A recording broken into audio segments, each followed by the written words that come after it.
Taurus, this week you're feeling like you want to express your ideas.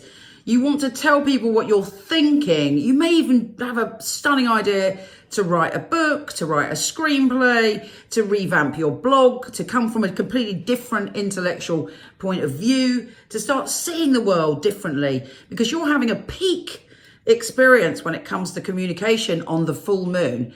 And you're like, oh my goodness, there's so much stirring in your mind. And it may be that you have a really important conversation around that day that shifts things for you. It may be you get news that you've been waiting for, but whatever it is, it's pretty full on. And you're like, wow, wow, this is like intense.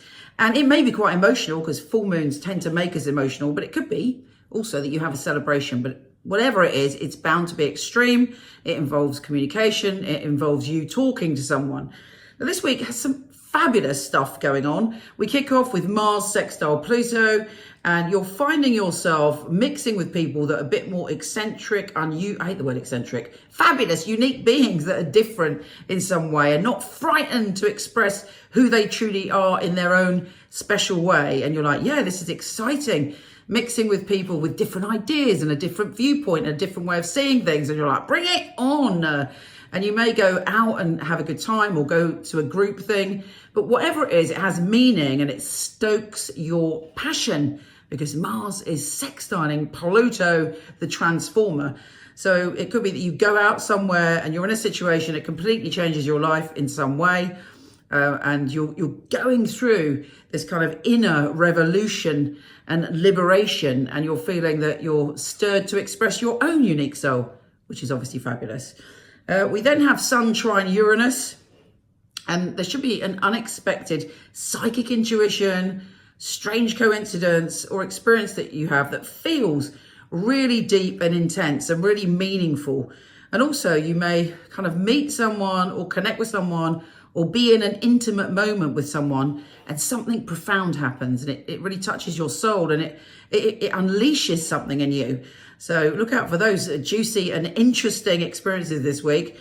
It's good to get out and about and to do things and to be open to new experiences this week, and to see things from a kind of slightly different point of view. Venus is trine Neptune as well, making us all a bit like, ooh, lovely, romantic. Oh, let's get drunk, let's kiss. That kind of energy is stirred. So if you do go out, there's likely to be some encounter or some intensity. If you're in a relationship, it's time to really have a date night and go out and look at each other like you did in the beginning, and feel each other again and delve into each other's souls. And if you're single, it could be that someone comes along and they have that sort of magic about them. Who knows where it's going to go, because when Neptune's involved, nobody knows, but it certainly has a shifting on your soul. We also have then something else fabulous on the 21st. We have Mercury conjunct Jupiter. And Mercury is obviously the planet of communication, and Jupiter is the planet of expansion. And both of these are in your power zone, your primal zone: life, death, rebirth, sex, money, power and powerlessness. And you're going through a shift where hopefully you're coming into your power, because Jupiter and Mercury want to help you. You might suddenly find your voice and be able to say what you need to say in a situation, and it liberates and frees you in some way. Pretty intense, powerful, and fundamentally deep and profound week this week, but not, thank goodness we're more or less, over that hump of all those retrogrades, and it's like all a little bit easier. Although Mercury is still in shadow until the 24th, but happy days. There's a lot of relief about. Anyway, I'm just going to put a card, Taurus, and see what's going on for you.